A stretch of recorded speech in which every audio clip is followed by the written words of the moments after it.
everybody. Welcome back to another episode of the Full Circle Podcast. I'm Lexie Brown doing a solo kind of today. Mariah could not join us, but I'm here with a very, very special guest. She doesn't really do interviews like that, so I'm honored that she decided to join us today. Cannon, my dog, is here too. Y'all already know he wants to be in the mix. Hold on. Here he is, everybody. Hi, Cannon.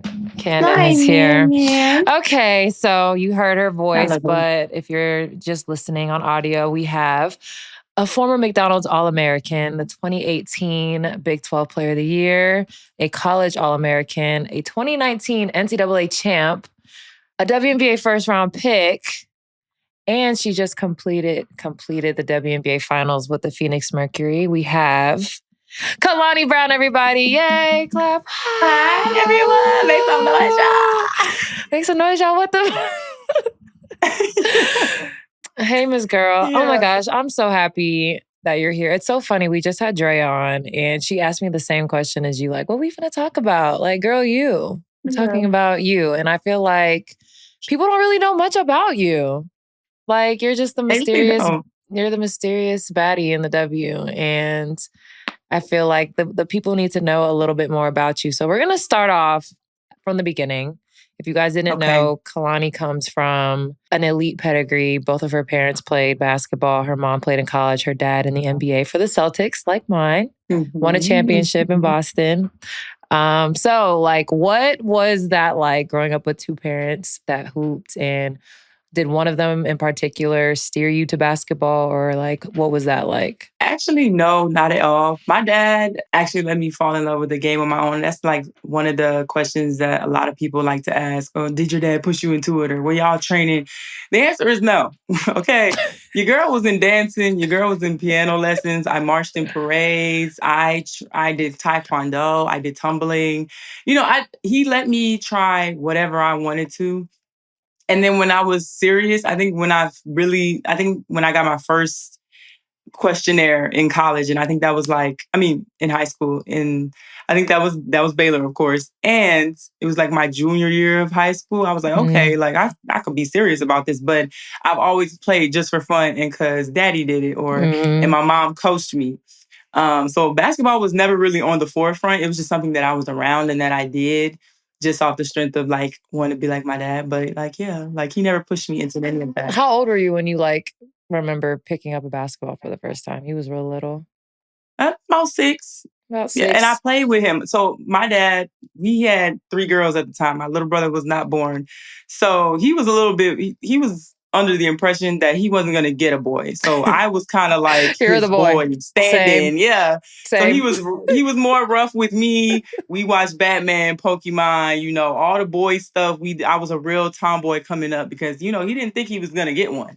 And so, yeah, and so I would go outside and I would run on the track with him. I was not keeping up, but I was doing everything with my dad. I'm a true daddy's girl. Same. I feel like, are too. I know that. Like me and Kalani have like our lives, how we grew up, our relationship with our dad. Like it's so like parallel, and it's so funny that we have the same last name. Yeah. Because people think people think we're related or cousins or something, or sisters or something like that. But like damn near, we have like the same exact life up to this point, even in the league, which we'll get to later.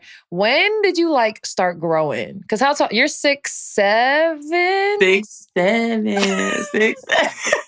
My nephew be doing that, girl. Like I'm 6'7". He takes every opportunity. That's so funny. Because what does that even mean? God, I don't know, but the kids is doing it, so I'm hip. Yeah. So when did you like start growing for real? So I've always been taller than your average girl, but like I want to say it's like tall and then it's like you leave everybody. When I left everybody, I feel like it was 8th grade to the summer of me going into 9th grade, and I went from 5'11" to 6'4" in one summer. Jeez.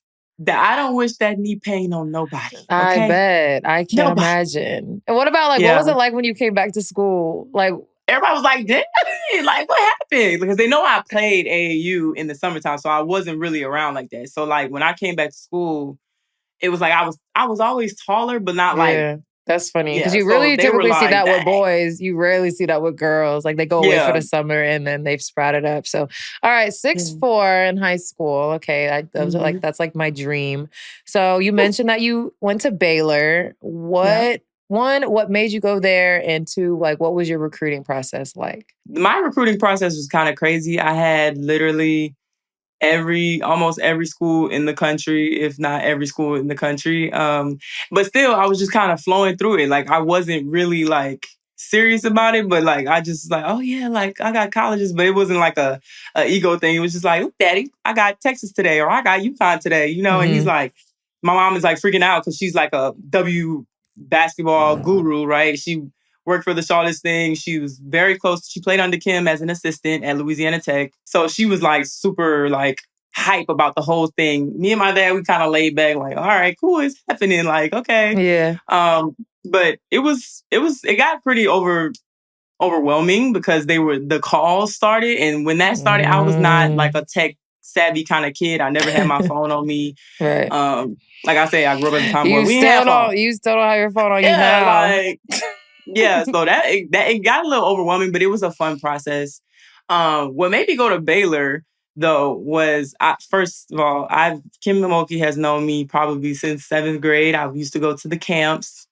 BG don't like for me to show the picture, but we do have a camp picture together I showed where she's Sky a got the baby picture. locks. I showed Sky Yeah, a picture of me and her when I was in high school, and she 2010. was Yeah, like, delete this don't post that. now. I won't, because I looked a mess. She still looked She be cute, like, but "Don't I post looked that. a You make me mess. feel old." Yeah, and I think it's still weird that I'm like, wow, I'm like standing next to you with a little tall, skinny girl with 2 left feet, don't know how to do nothing, and just like now we're guarding each other. It's still crazy Exactly. to me. Facts. Still crazy to me. But Facts. yeah, just that close connection between Kim, my mom, the Louisiana Tech connection, and then Kim likes to tell this story. My mom left early. She left Tech early to marry my dad, and she went off to the league, right? We love that. Period. Loving But basketball. Love that. so yeah, so she was like, "You owe her." She left her senior year, so Kim was like, "You owe me," basically, like, so she gave me away, kind of thing. So we always laugh about I that. love that. I mean, that's a perfect Mhm. segue to my next question, which is like Kim. Like a lot, Yeah, the only people who really know Kim are her players. And yeah, I feel like she's one of like the most polarizing coaches in women's basketball. Whether y'all yeah. love her or don't like her, like she gets shit done. You She can't gets deny players to what the it is. league and Yeah. she wins. So getting to Baylor, you've known her since you've been young. Like what was it like playing for Kim? Like what was your experience playing for Kim Mulkey? Because the experiences there's a spectrum of them. So I'm really Yeah, interested to yeah. see what yours is like. Mine was actually pretty positive. My mom, like I said, I was playing basketball for fun. I was kind of relying on my talent for a long time. So taking me to that next level, my mom wanted to make sure that somebody would push me, and that somebody is Kim, right? She already got the okay from my parents to dig in me. Like, there was no helicopter. Some parents nowadays, they like the Mm-hmm. helicopter. I didn't have Yeah. that. Same. Most games, like 9 times out of 10, like most kids can call home and vent. I didn't really have that because 9 times out of 10, my parents was in cahoots. Like they were like, you probably wasn't running, or Right. I saw you, like I saw it, like so. Sometimes I wouldn't even call home because if there was no, like, yeah, she meant business, and I always tell my recruits too when I had them, I was like, okay, now what you see on that TV is real. Like you really get here and it's like that. It's Yeah. not like fun and games. She's gonna push you. She doesn't care. All that McDonald's All American, all that Jordan brand, that don't matter. And she tell Right. you that. She actually did tell me that. Oh, Like okay. you ain't entitled to nothing here. You're gonna earn your Facts. spot. And I had 5 post players in front of me. Now she gave each and every one of us a chance. But and if you were doing great, you were doing great. She left you. That was the good thing about it. But everybody was gonna get their shot, with her. And she just didn't play. Like, I don't know. Like she's just great. She's She and she knew how seems to make me respond. really, yeah. She seemed like I don't know if I would be able to play for her. Um, But I've always been able to appreciate what she brings out of players and her winning and the culture that she creates. And now she's at LSU and what they're doing is amazing. And I know if she was at LSU instead of Baylor, you probably would have been at LSU. I'll probably live right there. Since you're a Louisiana girl. It was so close up the street. LSU was up the street. So it wasn't that. I took so many unofficials to LSU. So crazy. Did you take all 5 of your official visits? I did. Where did you go? I did. Where did you go? I took 3. Sorry, not all 5. I think I took 3. I took A&M, Tennessee, and Baylor. Which one was the most fun? Don't get nobody in trouble. Don't get nobody in trouble. Hey, if y'all don't know about them official Drea was my host. visits. You mentioned Drea, but Drea was my host in Tennessee. Tennessee, I had fun, but I'm gonna give it to A&M. Okay, they know how to have a time in College Station. Okay? Yeah, if y'all don't know about them official visits. I'm not gonna disclose who was my host, but you get to be a college student for 48 hours. We had a time in College 17. Station. Yeah, so I freaking bet. Okay, so y'all won.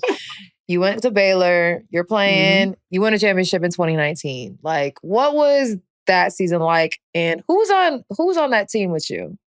Like, I don't remember. It was me, Dee, me, Chloe Jackson, Juicy Landrum, Lauren Cox, Nalissa, Queen Egbo. She was another one. Y'all had a squad.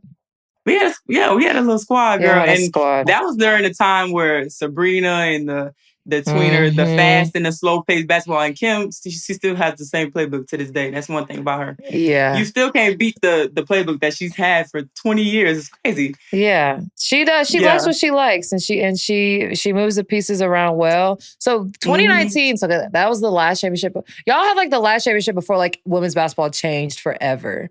So obviously we didn't know COVID was about to happen, but like NIL was kind of in like getting paid in college was like kind of happening. Like, was that something that y'all even talked about in college? Because I was in my second year in the league at that point. So NIL was not even like discussed at all in 2019. No. Like not even. That's so crazy. Like, were there any conversations about like maybe it's coming or like y'all had no idea? I had no idea. Well, we had no idea. As far as we knew, it was against the rule to have like your own merch and all of that stuff. Yeah, so crazy. And then 2020 happened, and I know y'all probably like, damn, we was 1 year. I was mad. I'm not gonna lie. 1 year off. Like what? So if you were I asked all my friends that I bring on the show, like that were really good in college, if you had like dream collabs and partnerships to do in college. So we're not talking about like Kalani now, thinking back. We're talking about Kalani, 21-year-old Kalani in college.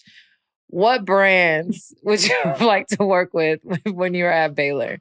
If we had I would have to say for sure, and that's then and now, but for sure MAC Cosmetics, because in that 2016 era, I don't know if you had a lipstick phase, but I had a Yep, I wore dark ass lipstick on my damn lips. With no lip liner, just straight lipstick. Straight lipstick, yeah. Yeah, so I would have been with MAC for sure. Sephora I wasn't into Sephora like I am now. But for sure MAC. And then all kind of hair brands. Like I wore the 30 Your inch hair was straight. laid, girl. You was ahead of the curve. I had nails, I had lashes. That's why I love seeing my girls now. Like, right. It's so cool I love seeing my girls now.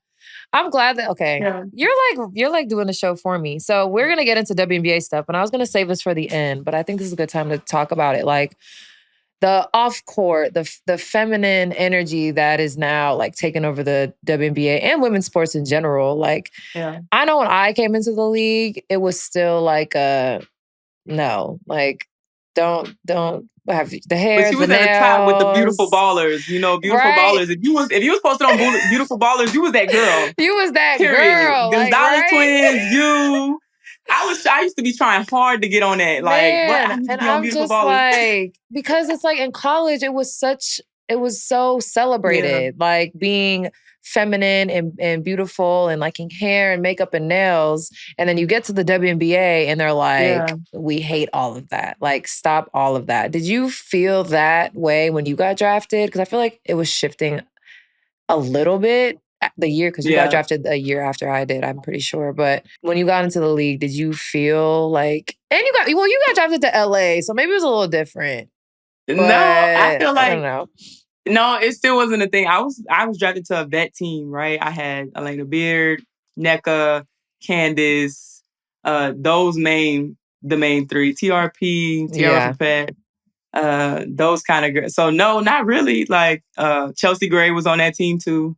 Yeah, so no, not really. But I was just like I remember like they kind of like teased me about my little Louis bag that my mom bought, because she was like, "You're not gonna wear the Nike bag everywhere you go. Like, you should wear a Louis bag." So they kind of teased me a little bit about my Louis bag. So I'm like, I love to think of what they think of it now, because these girls is coming in hot. Louis, Birkin, Chanel, all of that. Like, what y'all think about that? Not a Birkin, Birkins, plural. Birkins. They have multiple Birkins that they use as their day-to-day bag. And I love it. I think it's fire. I think it's so cool. But I feel like I say all the time, and sometimes people are like, "Shut up, Lexie. Like, all you do is complain about how you were treated when you came into the league." And I'm like, it's not just me, but I'm not going to speak for other people. But yeah, like Kalani was like a little cutie patootie. Like, she was just tall, but she's still like just a girl. So you get drafted to LA. Like, what was your rookie season like in LA? Because I can't imagine being a rookie in LA. It was probably a lot. Right? Like, it was a lot. Yeah. It was a lot. I was on a vet squad. I came into a team that did not have a traditional five, right? NECA's like tweener, Candace. So trying to like, normally, like, you can't treat it like how you treat USA trials, right? Somebody's in front of you. At least somebody in your position is in front of you. I didn't have that. So it was really hard for me to kind of transition into it. Just because I didn't have anybody in front of me that played my position, and I was kind of lost a lot. We had a new coach in Derek Fisher. So that was another thing. The Derek very Fisher interesting experiment. watching the vets and Derek kind of like hash it out, in practice and stuff. I came in with an open mind, because I already knew, like, I'm going to a dynasty. Like, they know what they like. I know I ain't gonna play. I knew that. Mind you, y'all, Kalani was 7th overall. 7th, yeah. 7th. Yeah, but I'm like, this is Candace Parker. This is Nneka Ogwumike. These are girls that I've watched. I'm like, yeah, I'm just going to be a sponge and try to like soak up as much information as I can. I can't remember who told me that, but to be a sponge and soak up as much information. I think Teresa Weatherspoon told me that. She's a long time. My mom has known her for a long time too. Yeah. So I've been around the W as a kid. Like, my mom worked in the Charlotte Sting front office. She took me to the games when the Liberty were in Madison Square. Like, I've been around the league for a minute. So just like watching. What was something like one of the biggest things that you learned from playing with Candace? Because I learned a ton in the one season I was with her in Chicago. So that was, a little towards the end. Like, I don't want to say like her decline, but her Chicago was like the start of her, like, okay, I'm about to be done.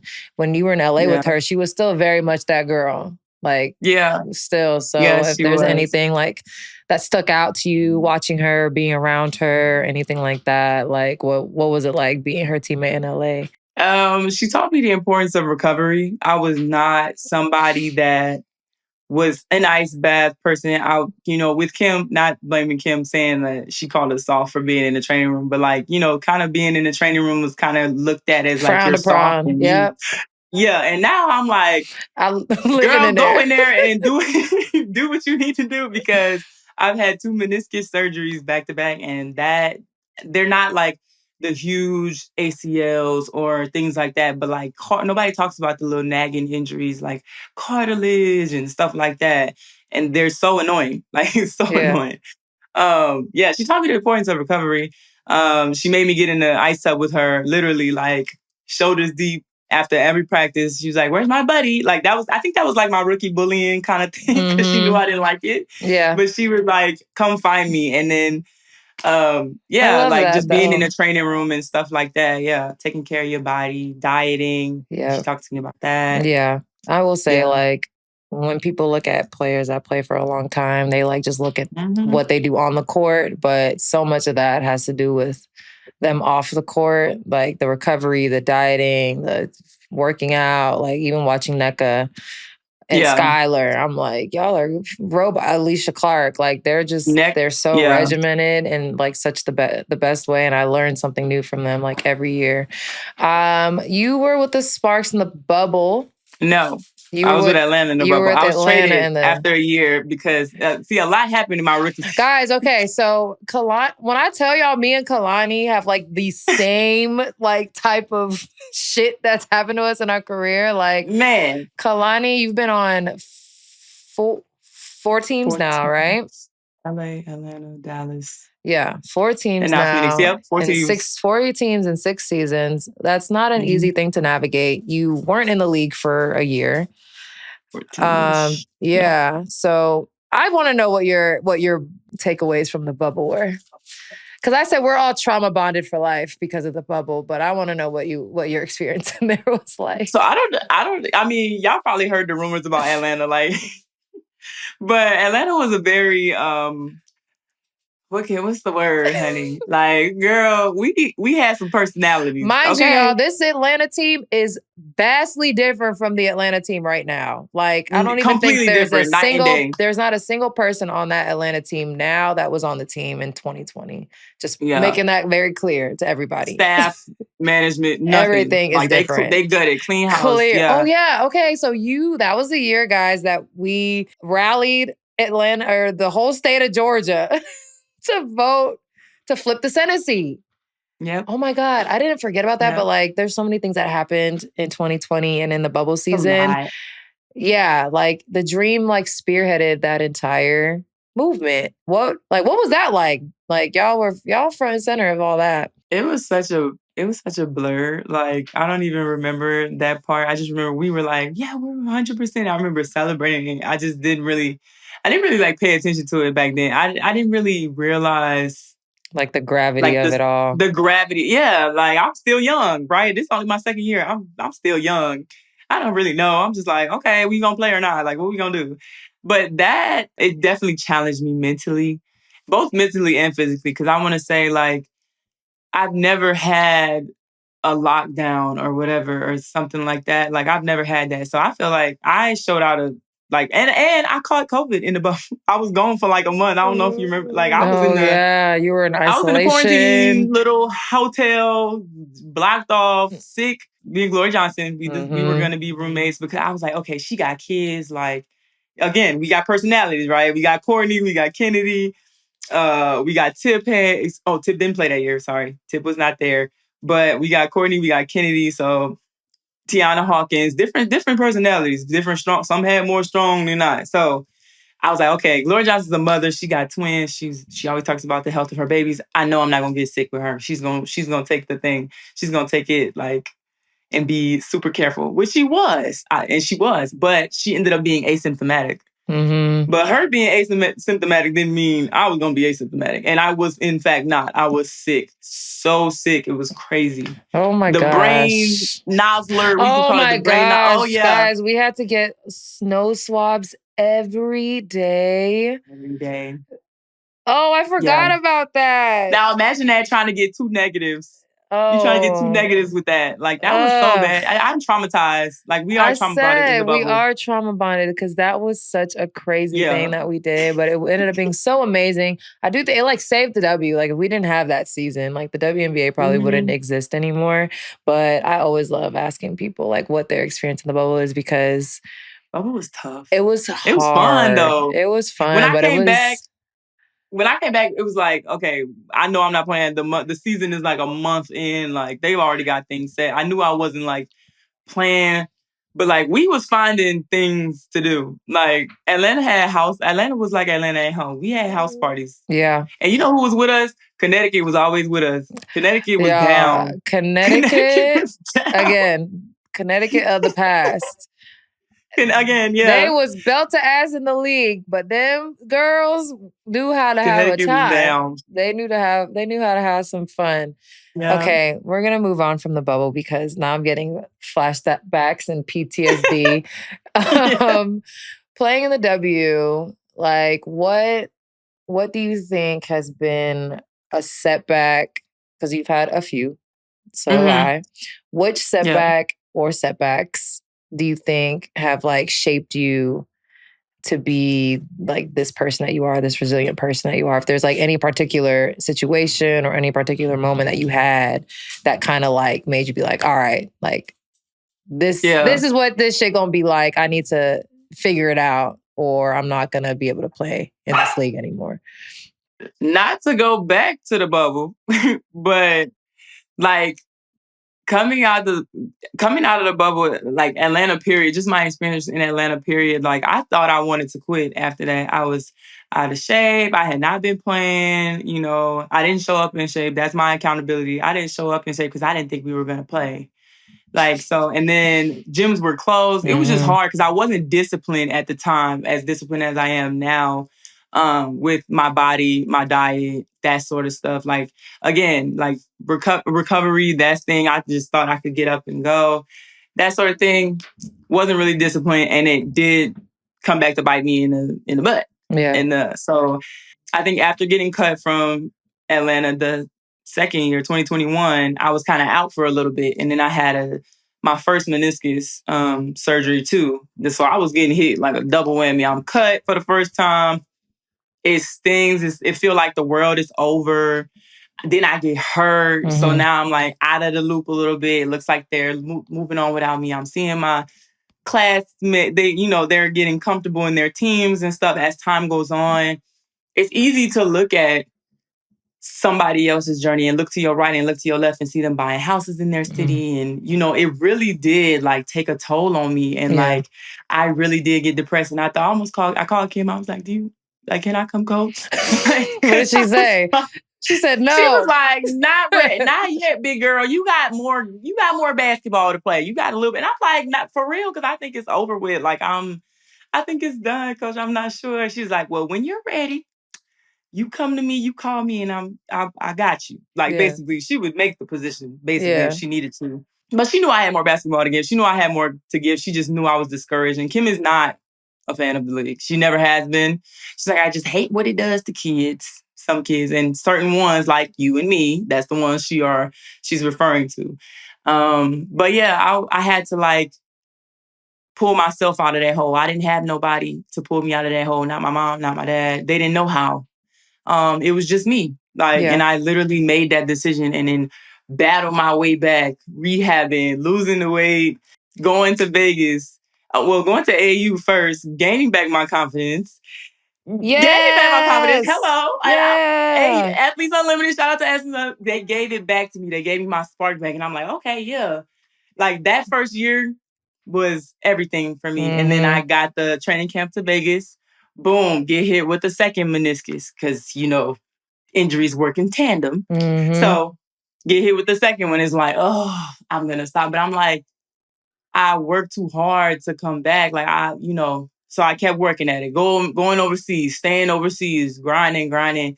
And then Dallas gave me that chance when nobody else would. And I'm forever grateful to Dallas. Hence why I signed a 3-year deal because I was just loyal. I didn't know how free agency was supposed to go. Like, clearly, and she was texting me, but like, girl, I was like, you know what? This team gave me a chance when nobody did. We made it to the semifinals. We lit. Like, let's go. Let's go back to it. Here y'all go, straight from the horse's mouth. Why she signed the 3-year deal? Okay, that's why. Since everybody was wondering why we signed the long-term deals, because shit hasn't always gone our way in this league, and for us, a protected contract was more valuable than anything. Less anxiety. Like, you don't have that. You don't got that scissor on your back. Exactly. You just know. And that doesn't give you don't get me wrong, that doesn't give you the right to relax. But it's like, woo, okay, I can work. I know these people. It was more so of I'm with these people that believed in me when nobody else did. Everybody thought I was done, out of shape, big, whatever. And I play well, and they reward me for that. And I'm like, okay, like I think I finally found my niche. It was in Dallas. I'm familiar with the city. I'm like, cool, because Waco's like right down the It's street. so funny because we both had the same thought process. And look what I'm like, happened. yeah, Now you in yeah, Phoenix and now I'm in Seattle. We're like, damn. It's very frustrating to feel like you're doing everything the right yeah, way. You're doing right by mhm, people. yeah, I'm never gonna feel dumb or stupid for believing what people tell me. right. Like when people are A like, "You're home, naive. You're naive." Like, no, I'm not naive. maybe so. And if believing what people tell me is naive, then okay, then I'll be naive. If thinking the best of people, giving people the benefit of the Yeah, doubt is naive, yeah, maybe it is a little bit naive, but hmm, that's more of a fault on the people that are not telling the truth or being honest. That is more about them than us. So yeah, like I said, y'all, like me and Kalani's careers are like so intertwined. mirror. It's so Fate. crazy. Okay, so you mentioned like Dallas taking a chance on you and you feeling like teams didn't think that you could play anymore, couldn't keep up. So you're seeing the style of play evolving and changing. Two Hmm. questions. What are you personally working on in the off season? Because I know you probably weren't happy with your minutes this season. Like Yeah, and you shouldn't be. No one should ever be happy with not playing. So like that's valid. But then also right. like what skills do you currently have that you're going to continue to improve on that you think are like invaluable to the W? Yeah. So what I'm working on now is more so of a face-up game, versatility. That I am so uncomfortable in the gym, y'all. Woo! I Good. have never like That's how you should be. I'm super, super uncomfortable. But I know it's for the better, and I know this is what my team needs. This is what I need. So I was kind of blindsided with the style of play this year. Just off Phoenix normally using a traditional post. So I'm thinking Mhm. I'm gonna get Yeah. a real big shot. But hey, it is what it is. I was prepared. I was in shape. I was ready. But like I think just the style of play, it wasn't like enough time. And training camp is like a week and then you off to the races. Like Right. it's not there's no time for really to sit there and walk me through some new stuff. It's just kind of learn on the fly. So I was really taking this year to like learn the game in a different way in a different role. Working on stretching the floor. I've always been able to shoot. I just feel like I just never do it because I'm never needed to do it. I'm always around guards who can spread the floor. I just kind of mess up that interior and then we playing inside out and then it's just easy. But the game is changing, like you said. So extending the floor, a face-up game, girl, ball handling. Okay, Ball handling. period. I'm not saying y'all gonna see it next year, but Point just center, just know your girl working on Kalani. it. Point center, Kalani. Bringing the ball up the Oh floor. Lord. Come on It's like now. 3 dribbles max right now. 3 dribbles max and come get it. Like, Yeah. You're playing with, AT, who's considered like one of the most like versatile players in our league. Like, is there yeah, anything that she was telling you that you could probably work on? And I mean, even she probably could pick your brain about, banging in the paint and stuff like that. yeah, You have Natasha Mack, who's coming to play in AU. Very excited about yeah. that.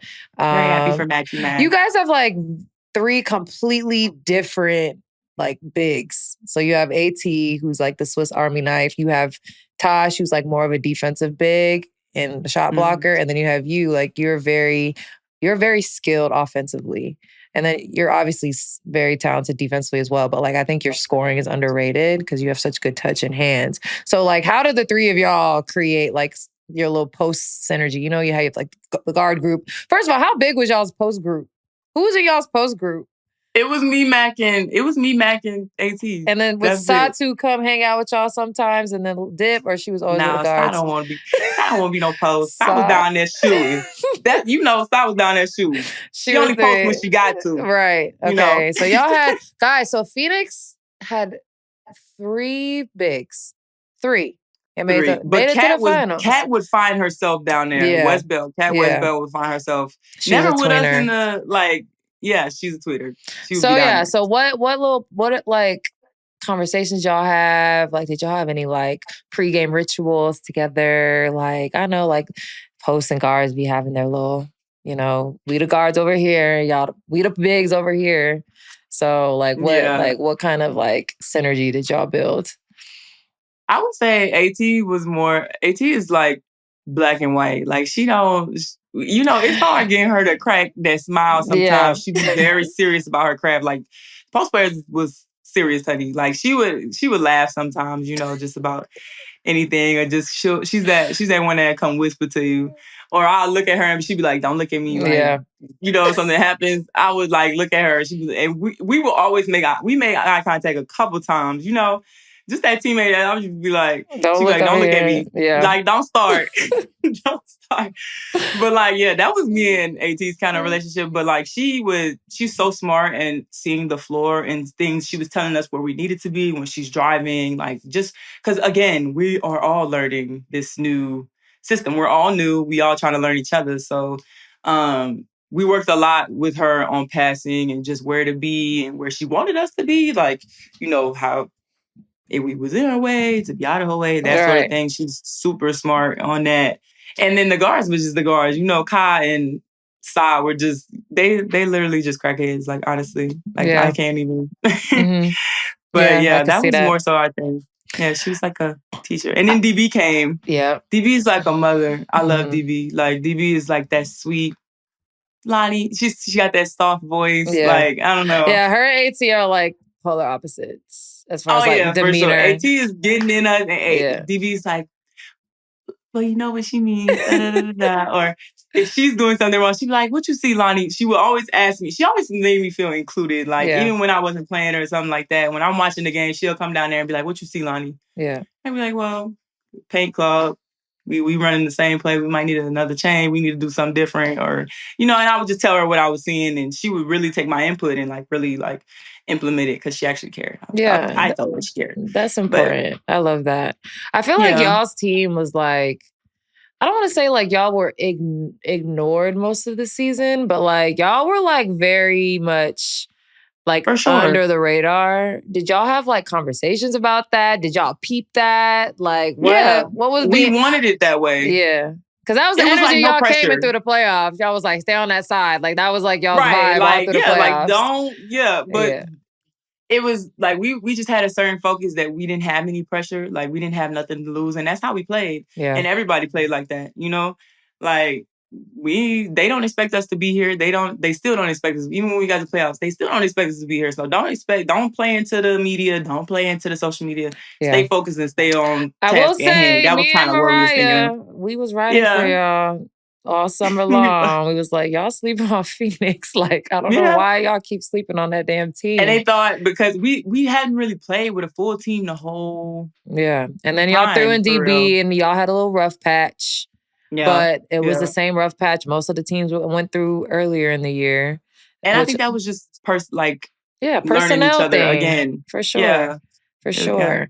Okay, so last thing I'm going to ask you, WNBA, is your off-court stuff. So, Lonnie is like one of the most followed players in the league. Like, she has hella followers on Instagram, hella followers on TikTok. Like, I think the WNBA fumbles a lot of players, marketing-wise. I think you are a huge one. I'm still hearing about Kim's. Girl, don't even get me started. Don't even get me started on that. Girl, don't even get me started on that. I was booty hurt. Yeah. Like, how do you feel? Wait, did you post for them at all? No. Not even a little ambassador post, girl. Damn. See, that's what I'm saying. I miss Sports Illustrated. Skims, like Body was together then too. Yeah, Body was together. I've always the business like this, the marketing mind that I have in some aspects. Like, yes, I always think about myself, but I always am thinking about so many players in our league that are just perfect to market the W. And it's like, again, a spectrum of players. I think like even now with Courtney and Natisha with the stud butts, like that was amazing. Like, but do you know that came 5 from years Israel? ago? Yes, I heard. Yep, I heard. I heard. That came from 5 Israel. years ago, that would have not been a thing. Like, oh no, they would have hated that. Like the whole league, the coaches, everybody would have been like, y'all doing what? Y'all call yourselves what? Y'all got pink hair, what? Like, stop all that.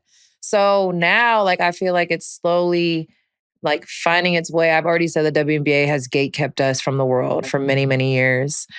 What, like, where do you see yourself like off court? Like, what are your like off court goals? Like, what are let's put it out in the universe, manifest. Like, what are brands you want to work with? Because like, this is very, I mean, it's biased because we're friends, but like, you're one of the most like beautiful humans inside and out. And Thank the you. fact that the W doesn't promote, I thought Phoenix did a good job this summer promoting you, They didn't despite have you a not. choice. I didn't give them a choice. Right. Like, See, you like have to. I kind of wish that Seattle did that like for me a little bit more, but like it got to a point where like I wasn't even being shown on the page like at all, unless I made a half court shot. So I was just kind of like, whatever, this summer is And I what it never made is. those.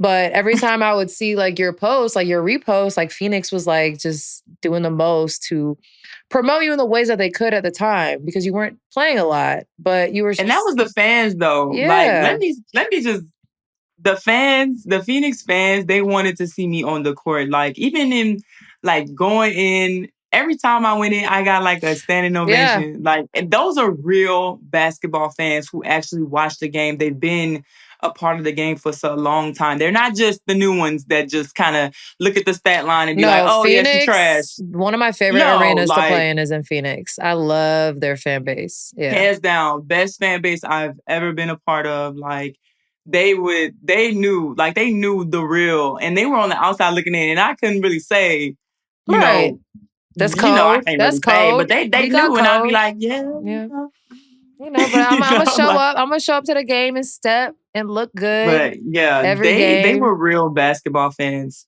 for one, and they were always like, even when like I wasn't posted or if I was left off something, where's Lonnie or where's the Villa Bailey? I was like, Love Island Fun Second. That kind of thing was like crazy. But yeah, like the fans was just rooting for me every time. Do you find it? I mean, you played a lot in Dallas because I felt this way about being in Seattle not playing. It was not easy, but it was easier because of all the stuff that we have, like at the facility, the food, the just all the access we have to stuff made it like you were still doing your job, like you were still getting work done. And I feel like even in the middle of our CBA negotiations, like we're talking about salary, but like speak to like how important it's been to have a facility because you came from this is your first facility, UTA. Right? Dallas didn't have a facility. We shared UTA with college, the kids. Yeah. The guy. So like, which wasn't bad because we had a good staff. Yeah. Like we had a really good staff. They made it work. But like having your own facility is like a whole nother tier. Like I'm talking, Phoenix checked your moles. Like we had a whole skin. Have you ever had your whole body checked? Like from head to toe? Phoenix checked us from head to toe. Teeth, eyes, ears. What are your moles? You have moles. Are they cancerous? I'm like, what the hell does that got to do with basketball? But you know what? Like they cared. Like they really cared past the basketball aspect of you, like just your health in general. Like I've never seen nothing like that. I mean, we tested. I was so sick of tests. Yeah. I was sick of tests, like balance and different. Like they had me in so many machines. Girl, I didn't know they're what like, they we got this in the mail today, and it's like this big machine. They're like, it's for your wingspan. Like what? But okay, I'll do it. Is it gonna make me better? Cool, I'll do it. I'll do it. But again, like y'all in Vegas are in the finals. And it's for a reason. Like, you guys have all this investment into y'all as people and players. And now we're at the point where players in college are now coming in with an expectation of how to be treated, the things that they need to have access to. And but I had that at Baylor, though. Yeah, we all had it. So it was a step down when I got to LA and I had to share. I had to give up my extra row seat for the vet because she was, But now they got money on top of it. I think that's been like the biggest difference too, because if whatever they're lacking in college, a lot of them now can go outsource it. They can get it. They can go get it themselves. Like there was still a limitation to some things that we had access to in college because we had no money. But now these girls are coming in with all this money, with all this access, and like they're coming to the W, and they can't be like, this is the ghetto? Like, yeah, because we was kind of like that. I'm not gonna lie. My first call home to my mama for the road trip, this I was is like, ghetto. Why do I have a roommate? Was y'all still doing roommates? Marina was my roommate. Marina Oh. Mabry. Yes. But Rookie for still, life. why do we are grown ass people. And it was have funny roommates? because if you had a boyfriend, I had a boyfriend at the time. So like whenever You I had to went to leave the room? Dallas, she would be sitting in the lobby. And sometimes we had one big sleepover, like he would sleep in my bed. She Guys, wasn't this worried about it. is Me and Marina just cool like that. Like you ghetto. can never make me hate Marina. That's my boo for real. Cause like she would sit for hours either in the hallway or in the like lounge. She'd be like, just do what you want to do, girl. Go ahead. Like, cause I knew in the next city she had her boo. So it might be me. But like we really like Guys, we really made that and then work if for you real. wanted your own room, you just had to buy it. Like, what the like Who doing that? what? Sometimes I would accidentally get my own room my rookie year and I just wouldn't say anything. I was just like, you would. I was scared. Sometimes I would. They already thought I already was bougie for the Louis bag, so I had strikes on me. I came in with a Did Range y'all Rover have that I got for You graduation. sure did have a Range Rover rookie. I remember Yep, that. I said, look at this and one. a Louis bag. So they thought I was who these girls are now. Right. Let me say that. Right. Y'all had no idea what was about to come. What was I about to ask? Did you guys have to dress up in the airports?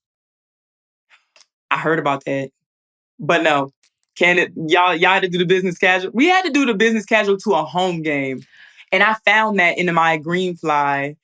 And I showed it to AT because AT thought maybe because I think I was like the last year of us doing it. And then it kind of changed. Because like, I'm like, girl, I wore the business casual. It just wasn't in the airports, but we did it. We had to wear it to the Staples Center to a game one time. And it looked trash. I ain't gonna lie. Business casual. We're not gonna disclose that picture here, but like, I had to show it to her like, hey, I know a little something. We had to wear business casual to the airport. Like, even the tunnel.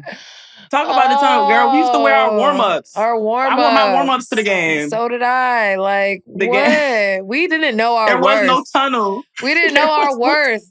Like, know. I always say, like, I always want to give flowers and share love and show love to the players that came before us that literally were just showing up to hoop.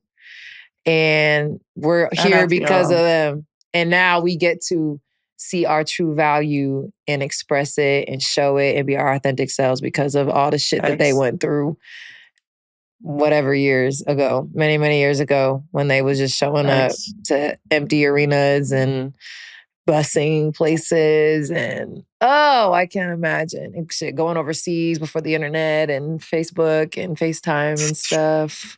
No way. All of the things. Okay. Before we go, we have a segment that we've kind of gotten away from lately, and I want to bring it back and definitely going to do a better job. Season 2 is giving people their flowers. So I'm going to give you the space. Does not have to be basketball related. It can literally be anybody you want. It doesn't even have to be someone you know. Just giving you opportunity to give someone their flowers and tell us why. Anybody. Literally anybody. Anybody on earth. Honestly, I would like to give I have 2 people probably. I would like to give Asia Wilson her flowers. What she's doing for our league, I know sometimes she gets overlooked by the clout and all of that, but I just want you to know, boo, you was doing your thing. Like, I don't even know. She's a player in her own tier. And I know I just seen her in finals. I hate to see her coming. Mm-hmm. But like, everything that she's done, her accolades up until this point, like, that's unheard of. And she's really a pioneer for this league as well. You can add her. I feel like you can add her to that list, honestly. And I know she feels somewhat overlooked. And I think she does get overlooked because she's Asian. She's just going to get it. But like, no, that's just hard to do night in, night out. Yeah. What she did this season was hard to do. They counted them out. They counted them All-Star completely break. out. All-Star break. They was out. Like, everybody was like, oh, Vegas is like, and then as not to, but like to come with a sweet. It hurt my heart. But Sure did sweep y'all. Listen, to finish like that is unheard of. Right. The girl is her. She's generational. Her. I think we use the term generational a little too loosely across the board. And I don't know if they've even used generational to describe Asia before. They should. Not in college. And if they haven't now, they absolutely should. She is definitely a first ballot Hall of Famer. She's paving her own way. On the Mount Rushmore of WNBA already. And I feel like she just got to her prime years. Like maybe last year was like her first. That's the scary part. She's terrifying. She's not even coming down yet. She's still like she's not even at a plateau part yet. Like she's still ascending. She's still ascending. When Alyssa said, "I gotta guard Asia Wilson, give me a break." Hell yeah! Like, could you imagine how I felt? Yeah. I feel bad for y'all. I feel bad for y'all. I'm so glad that is a matchup I don't see often. Flowers to you, Bookie. Yeah, flowers I'm gonna give her flowers. Yes, she should. She deserves all of the flowers. And you said another person? Yeah. I definitely want to give my flowers to literally my mom. She's seen every phase of me, and she's literally molded me into this player. Like, she's seen me at my lowest when I wanted to quit, when I thought I wasn't good enough, and she was still breathing that life into me. I've snapped at her. I've literally snapped at her. You don't know what you're talking about. Blah, blah, blah. You know, just off the strength of frustration. But like, she's always been there. She's been my rock. Every game I was not playing, whether I was playing or not, she showed up. She flew 5 hours from Atlanta to is it 4? No, it's 4 hours. From Atlanta to Phoenix to see me play. She was at every finals game, every playoff game, sitting courtside. She bought her own seats. So let's give Mama her flowers, because whether I was playing or not, it mattered to her. That. So I'm going to give my mommy her flowers because she's my superwoman, my rock. Oh, yeah. Okay. I know. I love that. Okay, flowers for Asia, flowers for Mama. This was a great episode. Kalani, thank you so much for gracing us with your presence. Thank you. I'm really excited for the world to enjoy and love and know you as much as I do. So thank y'all for tuning in to another episode of Full Circle Podcast. Make sure to like, subscribe, share, all of the things, and we will see y'all next week. Bye.